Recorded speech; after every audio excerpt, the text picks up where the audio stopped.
Hello, secretariat അസിസ്റ്റൻറ്റിൻ്റെ 100 day ചലഞ്ചിലേക്ക് എല്ലാവർക്കും സ്വാഗതം. നമ്മൾ ഇന്ന് മുതൽ 100 ദിവസം ചലഞ്ച് സ്റ്റാർട്ട് ചെയ്തിട്ടുണ്ട്. ആദ്യം നമ്മൾ ക്വസ്റ്റ്യൻ പേപ്പറാണ് കംപ്ലീറ്റ് ചെയ്യാൻ പോകുന്നത്. ഓരോ ദിവസവും നമ്മുടെ പ്രീവിയസ് നടന്ന ഡിഗ്രി ലെവൽ എക്സാമിൻ്റെ 5 ക്വസ്റ്റ്യൻ വർക്കൗട്ട് ചെയ്യുകയാണ് ചെയ്യുന്നത്. കൂടാതെ 5 ടോപ്പിക്ക് അവിടെ കവറാവുന്നു. അപ്പോൾ നമുക്ക് ക്ലാസ് സ്റ്റാർട്ട് ചെയ്യാം. ഡിഗ്രി ലെവൽ എക്സൈസ് ഇൻസ്പെക്ടറുടെ 5 ക്വസ്റ്റ്യനും അതിൻ്റെ എക്സ്പ്ലനേഷനുമാണ് ഇന്നത്തെ ക്ലാസ്. ഇന്ത്യയുടെ ബഹുമാനപ്പെട്ട രാഷ്ട്രപതിയായ ദ്രൗപദി മുർമുവിനെ കുറിച്ച് താഴെ പറയുന്നവയിൽ ഏതാണ് ശരി? ഓപ്ഷൻ: ജാർഖണ്ഡിലെ ആദ്യ വനിതാ ഗവർണറായിരുന്നു. റൈറംഗ്പൂർ നഗർ പഞ്ചായത്തിലെ കൗൺസിലറായി തിരഞ്ഞെടുക്കപ്പെട്ടു. വാണിജ്യത്തിനും ഗതാഗതത്തിനും സ്വതന്ത്ര ചുമതലയുള്ള മന്ത്രിയായിരുന്നു. അപ്പോൾ വാണിജ്യത്തിനും ഗതാഗതത്തിനും സ്വതന്ത്ര ചുമതലയുള്ള മന്ത്രിയായിരുന്നു. ഇത് മൂന്നും ശരിയാണ്. ഓപ്ഷൻ ഡി ആണ് ആൻസർ. അപ്പോൾ നമുക്ക് ദ്രൗപദി മുർമുവിനെ കുറിച്ച് നോക്കാം. ആദിവാസി ഗോത്ര വിഭാഗത്തിൽ നിന്ന് ഇന്ത്യൻ രാഷ്ട്രപതി പദവിയിലേക്ക് എത്തിയ ആദ്യ വനിതയും പ്രതിഭ പാട്ടീലിനും ശേഷം രാഷ്ട്രപതിയായ രണ്ടാമത്തെ വനിതയുമാണ് ദ്രൗപദി മുർമു. ജനനം 20 ജൂൺ 1958. 2015 മുതൽ 2021 വരെ ജാർഖണ്ഡ് ഗവർണറായിരുന്നു. 2020 മുതൽ 2029 വരെ ഒഡീഷ നിയമസഭാ അംഗം. 2020 മുതൽ 2024 വരെ സംസ്ഥാന മന്ത്രി എന്ന നിലകളിലും പ്രവർത്തിച്ചു. ഏറ്റവും കുറവ് പ്രായത്തിൽ രാഷ്ട്രപതിയായ ആദ്യ വനിതയും കൂടിയാണ് നമ്മുടെ ദ്രൗപദി മുർമു. 2022 ജൂലൈ 25-നാണ് ദ്രൗപദി മുർമു സ്ഥാനത്തിൽ കയറിയത്. രാജ്യത്തെ 15ാമത്തെ പ്രസിഡൻ്റാണ്. രാജ്യത്തിൻ്റെ 2ാമത്തെ വനിതാ രാഷ്ട്രപതി. സാന്താൾ ആദിവാസി വിഭാഗത്തിൽ നിന്നുള്ള സ്ഥാനാർത്ഥി. ഇന്ത്യയിൽ ഭരണഘടനാ പദവിയിലെത്തുന്ന ആദ്യത്തെ ആദിവാസി വനിത. ജന്മസ്ഥലം ഒഡീഷ. സ്വാതന്ത്ര്യാനന്തരം ജനിച്ച ഇന്ത്യയിലെ ആദ്യത്തെ രാഷ്ട്രപതി. കാലാവധി തികച്ച ആദ്യ ജാർഖണ്ഡ് ഗവർണർ. ദ്രൗപദി മുർമുവിനെതിരെ മത്സരിച്ച പ്രതിപക്ഷ സ്ഥാനാർത്ഥി യശ്വന്ത് സിൻഹയാണ്. രാഷ്ട്രപതി തെരഞ്ഞെടുപ്പ് നടന്നത് 2022 ജൂലൈ 18. 2022 രാഷ്ട്രപതി തെരഞ്ഞെടുപ്പിലെ റിട്ടേണിംഗ് ഓഫീസർ പി സി മോദിയാണ് റിട്ടേണിംഗ് ഓഫീസർ. അപ്പോൾ ദ്രൗപദി മുർമുവിന് തൊട്ട് മുമ്പുള്ള രാംനാഥ് കോവിന്ദിനെ കൂടെ നമുക്ക് നോക്കാം. 2017 ജൂലൈ 25 മുതൽ 2022 ജൂലൈ 25 വരെയാണ് രാംനാഥ് കോവിന്ദിൻ്റെ കാലം. ഇന്ത്യയുടെ രാഷ്ട്രപതിയായ 14ാമത്തെ വ്യക്തിയാണ് രാംനാഥ് കോവിന്ദ്. ഇന്ത്യയിലെ രാഷ്ട്രപതിയാവുന്ന 2ാമത്തെ ദളിത് വംശജനാണ്. അപ്പോൾ ആദ്യത്തെ ദളിത് വംശജൻ നമ്മുടെ KR നാരായണനാണ്. ബീഹാർ ഗവർണർ പദവി വഹിച്ച ശേഷം രാഷ്ട്രപതിയാകുന്ന 2ാമത്തെ വ്യക്തിയാണ് രാംനാഥ് കോവിന്ദ്. ആദ്യ വ്യക്തി സക്കീർ ഹുസൈനാണ്. 2022 UN ജനറൽ അസംബ്ലിയിൽ ഇന്ത്യയെ പ്രതിനിധാനം ചെയ്ത വ്യക്തിയാണ് നമ്മുടെ രാംനാഥ് കോവിന്ദ്. സിയാച്ചിൻ സന്ദർശിച്ച 2ാമത്തെ ഇന്ത്യൻ രാഷ്ട്രപതിയാണ് രാംനാഥ് കോവിന്ദ്. അപ്പോൾ സിയാച്ചിൻ സന്ദർശിച്ച ആദ്യത്തെ ഇന്ത്യൻ രാഷ്ട്രപതി APJ അബ്ദുൽ കലാമാണ്. 2004-ലാണ് സന്ദർശിച്ചത്.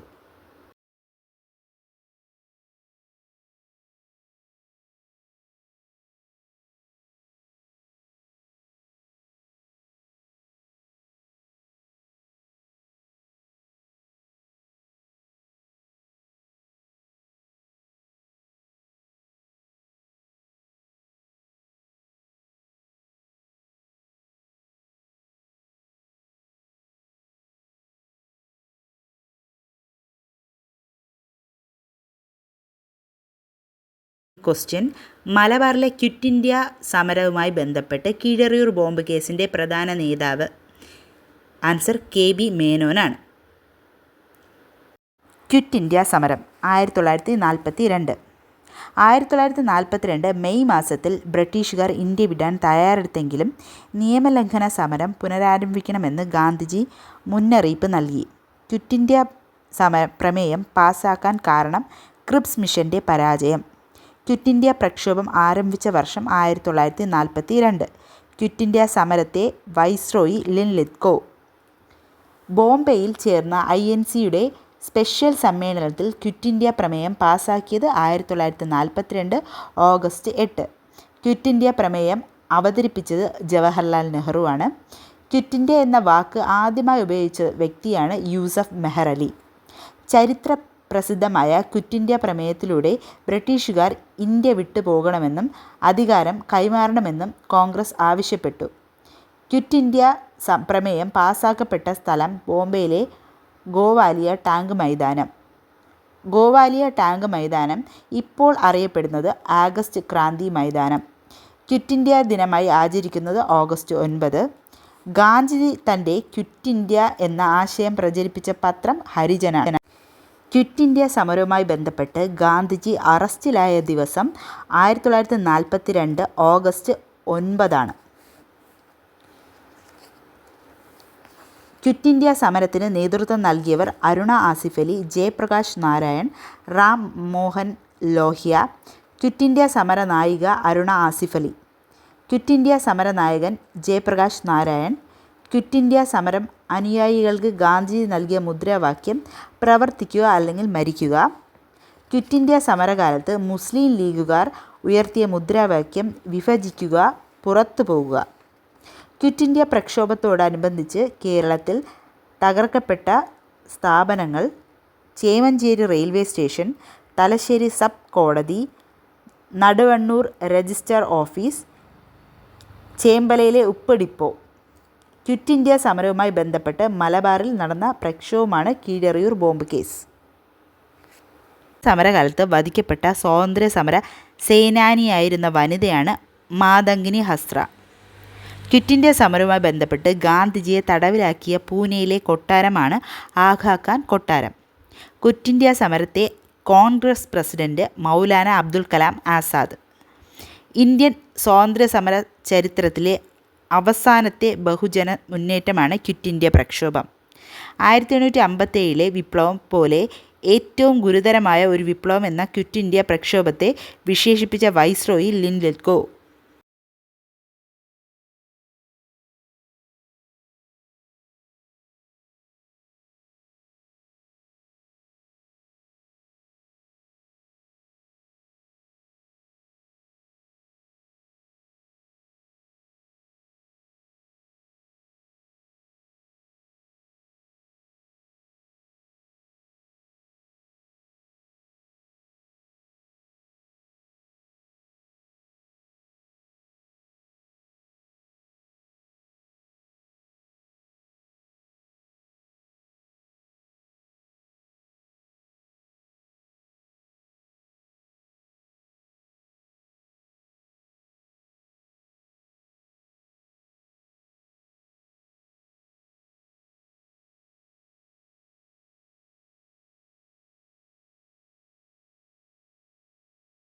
ജാതി വ്യവസ്ഥയുടെ ഉന്മൂലനമല്ലാതെ മറ്റൊന്നിനും അടിച്ചമർത്തപ്പെട്ട ജാതി ജനതയെ മോചിപ്പിക്കാൻ കഴിയില്ല എന്ന് ആരാണ് അഭിപ്രായപ്പെട്ടത്?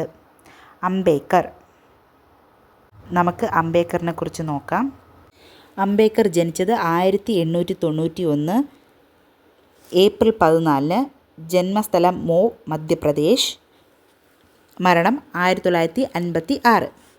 ഗാന്ധിജിയും അംബേദ്കറും തമ്മിൽ പൂന കരാർ ഒപ്പുവെച്ചത് 1932 സെപ്റ്റംബർ 24 യർവാദ ജയിലിൽ വെച്ചിട്ടാണ്. BR അംബേദ്കർ ഏത് പ്രസ്ഥാനവുമായി ബന്ധപ്പെട്ടായിരുന്നു?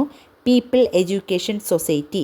അപ്പം ഏത് പ്രസ്ഥാനവുമായി ബന്ധപ്പെട്ടാണ് നമ്മുടെ Ambedkar? People education society. Ambedkar ഭാരതീയ ബുദ്ധ മഹാസഭ സ്ഥാപിച്ചത് 1955. അംബേദ്കർ ഭാരതീയ ബുദ്ധ മഹാസഭ 1955. അംബേദ്കർ ആരംഭിച്ച പത്രം മൂക് നായക്. അംബേദ്കർ പ്രവർത്തനങ്ങളിലൂടെ ശ്രദ്ധിക്കപ്പെട്ട ഐത്തജാതിയാണ് മഹർ. ബഹിഷ്കൃത ഹിതകാരിണി സഭ, ഇൻഡിപെൻഡൻറ്റ് ലേബർ പാർട്ടി എന്നിവ സ്ഥാപിച്ച വ്യക്തിയാണ് Ambedkar. Independent labour party 1936. Ambedkar ബുദ്ധമതം സ്ഥാപിച്ച സ്ഥലം നാഗ്പൂർ. അംബേദ്കർ ഇന്ത്യൻ ഭരണഘടനയുടെ ഹൃദയവും ആത്മാവും എന്ന് വിശേഷിപ്പിച്ചത് അനുച്ഛേദം 32. 3 വട്ടമേശ സമ്മേളനങ്ങളിലും പങ്കെടുത്ത ദേശീയ നേതാവാണ് അംബേദ്കർ. അംബേദ്കറുടെ മരണശേഷം പ്രസിദ്ധീകരിച്ച പുസ്തകമാണ് Buddha and his Dhamma. Buddha and his Dhamma. Ambedkar ജയന്തിയുമായി ആചരിക്കുന്ന ദിവസം ഏപ്രിൽ 14. മഹാപരിനിർവാൺ ദിവസ് ആയി ആചരിക്കുന്നത് ഡിസംബർ 6. മരണാനന്തര ബഹുമതിയായി അംബേദ്കറിന് ഭാരതരത്ന ലഭിച്ച വർഷം 1990 അംബേദ്കറുടെ അന്ത്യവിശ്രമ സ്ഥലം ചൈത്യഭൂമി. അംബേദ്കറുടെ പ്രധാന കൃതികൾ Pakistan or partition of India, caste in India, annihilation of caste, waiting for a visa, Buddha of Karl marks.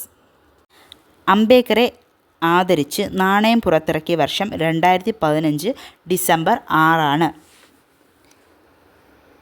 Indian ഭരണഘടനയുടെ ശില്പി BR അംബേദ്കർ, ബാബാ സാഹിബ് അംബേദ്കർ എന്നറിയപ്പെടുന്ന വ്യക്തി BR അംബേദ്കർ, ആധുനിക മനു എന്നറിയപ്പെടുന്ന വ്യക്തി BR അംബേദ്കർ, സ്വതന്ത്ര ഇന്ത്യയിലെ ആദ്യത്തെ നിയമമന്ത്രി BR അംബേദ്കർ, ഭരണഘടനാ ഡ്രാഫ്റ്റിംഗ് കമ്മിറ്റി ചെയർമാനായിരുന്ന വ്യക്തി BR അംബേദ്കർ.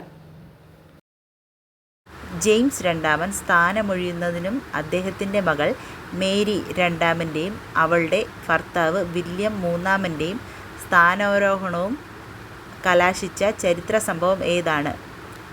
മഹത്തായ വിപ്ലവം. ഓപ്ഷൻ ഡി, മഹത്തായ വിപ്ലവം. ചാൾസ് രണ്ടാമൻ്റെ കാലഘട്ടത്തിൽ ഇംഗ്ലണ്ടിൽ രാജവാഴ്ച പുനഃസ്ഥാപിക്കപ്പെട്ടു. ചാൾസ് രണ്ടാമൻ്റെ ഭരണകാലഘട്ടത്തിൽ ഇംഗ്ലണ്ടിൽ രൂപം കൊണ്ട രാഷ്ട്രീയ കക്ഷികളാണ് വിഗ് ആൻഡ് ടോറി. ചാൾസ് രണ്ടാമനെ തുടർന്ന് അധികാരത്തിൽ വന്നത് ജെയിംസ് രണ്ടാമനാണ്. ചാൾസ് രണ്ടാമനെ തുടർന്ന് അധികാരത്തിൽ വന്നത് ജെയിംസ് രണ്ടാമനാണ്. ജെയിംസ് രണ്ടാമൻ കൈക്കൊണ്ട സ്വേച്ഛാധിപരമായ നടപടികൾ രാജാവും പാർലമെൻറ്റുമായി വീണ്ടും തർക്കങ്ങൾക്കിടയായി. ഇതേ തുടർന്ന് ജെയിംസ് രണ്ടാമൻ ഫ്രാൻസിലേക്ക് അഭയം തേടിയ വർഷം 1888. തുടർന്ന് ജെയിംസ് രണ്ടാമൻ്റെ മകളായ മേരി സെക്കൻഡിനെയും ഭർത്താവ് വില്യം മൂന്നാമനെയും ഇംഗ്ലണ്ടിലെ ഭരണാധികാരികളായി പാർലമെൻറ്റ് പ്രഖ്യാപിച്ചു. ഇംഗ്ലണ്ടിൽ രാജാവിൻ്റെ സ്വേച്ഛാധിപത്യം അവസാനിപ്പിച്ച് പാർലമെൻറ്റ് നിയന്ത്രണത്തിലുള്ള രാജവാഴ്ചയ്ക്ക് ഇത് തുടക്കം കുറിച്ചു. ഈ അധികാര കൈമാറ്റം അറിയപ്പെടുന്നത് രക്തരഹിത വിപ്ലവം അഥവാ മഹത്തായ വിപ്ലവം. മഹത്തായ വിപ്ലവം എന്ന പദം ആദ്യമായി ഉപയോഗിച്ചത് ജെയിംസ് ഹംഡൻ.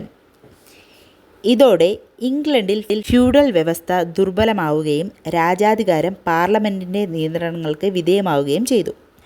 രാജഭരണത്തിനുമേൽ പാർലമെൻറ്റിൻ്റെ നിയന്ത്രണം നടപ്പിലാക്കിയത് പുതിയതായി നിർമ്മിച്ച നിയമങ്ങളുടെ ഒരു പരമ്പരയിലൂടെയായിരുന്നു. ഇത് സുപ്രധാനമായത് 1889 അവകാശ നിയമം അഥവാ ബിൽ ഓഫ് റൈറ്റ്സ് പ്രകാരമാണ്. തുടർന്ന് ഇംഗ്ലണ്ടിൽ മതസ്വാതന്ത്ര്യം, അഭിപ്രായ സ്വാതന്ത്ര്യം എന്നിവ അനുവദിക്കപ്പെട്ടു. എന്നാൽ ആംഗ്ലിക്കൻ മതവിശ്വാസികൾക്ക് മാത്രമേ കിരീടാവകാശിയാകാൻ കഴിയുമായിരുന്നുള്ളൂ. ഈ നടപടികൾ കൊണ്ട് ഇംഗ്ലണ്ടിൽ ജനാധിപത്യ ഭരണക്രമം നടപ്പിലാക്കിയില്ലെങ്കിലും ജനങ്ങൾക്ക് സ്വാതന്ത്ര്യവും പാർലമെൻറ്റിന് പരമാധികാരവും ലഭിച്ചു. അതുകൊണ്ട് ഇംഗ്ലണ്ടിൽ രാജഭരണം നിലനിൽക്കുന്നുവെങ്കിലും രാജാവ് ഭരിക്കുന്നില്ല എന്നതാണ് അർത്ഥം. വ്യാവസായിക വിപ്ലവത്തെക്കുറിച്ച് പരാമർശിക്കുന്ന ജവഹർലാൽ നെഹ്റുവിൻ്റെ കൃതിയാണ് വിശ്വചരിത്രാവലോകനം. വ്യാവസായിക വിപ്ലവത്തെ വിമർശിച്ചുകൊണ്ട് പുറത്തിറങ്ങിയ ചാർലി ചാപ്ലിൻ്റെ ചിത്രമാണ് മോഡേൺ ടൈംസ്. യുക്തിവാദം ഒരു മതമല്ല. യുക്തിയുടെ അടിസ്ഥാനത്തിൽ അറിവ് സ്വീകരിക്കാനുള്ള മനോഭാവമാണ്. ഇത് ആരുടെ വാക്കുകളാണ്? സഹോദരൻ അയ്യപ്പൻ. Option C, Sahodaran Ayyappan. അപ്പോൾ സഹോദരൻ അയ്യപ്പനെക്കുറിച്ച് നമുക്ക് നോക്കാം. സഹോദരൻ അയ്യപ്പൻ ജനനം 1889 ഓഗസ്റ്റ് 21, ചെറായി, എറണാകുളം. കേരളത്തിലെ ആധുനിക പ്രസംഗ സമ്പ്രദായത്തിൻ്റെ പിതാവെന്നറിയപ്പെടുന്നത് സഹോദരൻ അയ്യപ്പൻ. അയ്യപ്പൻ മാസ്റ്റർ എന്നറിയപ്പെടുന്നത് സഹോദരൻ അയ്യപ്പൻ. സഹോദരൻ അയ്യപ്പൻ കൊച്ചിൻ ലെജിസ്ലേറ്റീവ് കൗൺസിലിലേക്ക് തിരഞ്ഞെടുക്കപ്പെട്ട വർഷം 1928. സഹോദരൻ അയ്യപ്പൻ്റെ ആദ്യകാല രാഷ്ട്രീയ party nationalist party. Sahodaran Ayyappan 1938 സ്ഥാപിച്ച രാഷ്ട്രീയ പാർട്ടിയാണ് സോഷ്യലിസ്റ്റ് പാർട്ടി. അയ്യപ്പൻ സ്ഥാപക എഡിറ്ററായ ആരംഭിച്ച പത്രമാണ് യുക്തിവാദി. യുക്തിവാദി മാസിക ആരംഭിച്ച വർഷം 1928.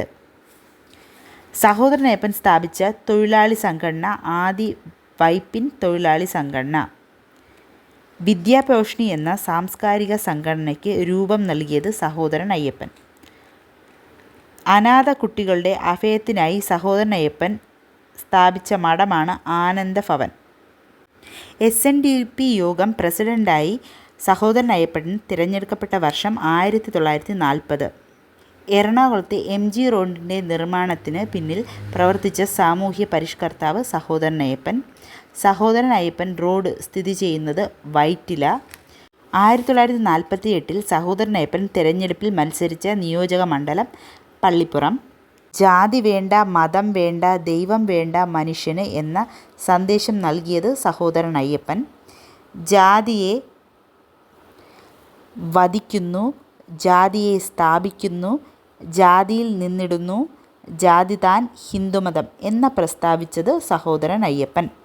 അപ്പോൾ ഇന്നത്തെ ക്ലാസ് ഇവിടെ വൈൻഡപ്പ് ചെയ്യുന്നു. അപ്പോൾ ബാക്കി നാളെ ക്ലാസ് ഉണ്ടായിരിക്കുന്നതാണ്. അപ്പോൾ കാണാത്തവർ കാണുക, ഷെയർ ചെയ്യുക, സബ്സ്ക്രൈബ് ചെയ്യുക. അപ്പോൾ നമ്മുടെ 100 ഡേ ചലഞ്ചിൽ മാക്സിമം എല്ലാവരും പങ്കെടുക്കുക.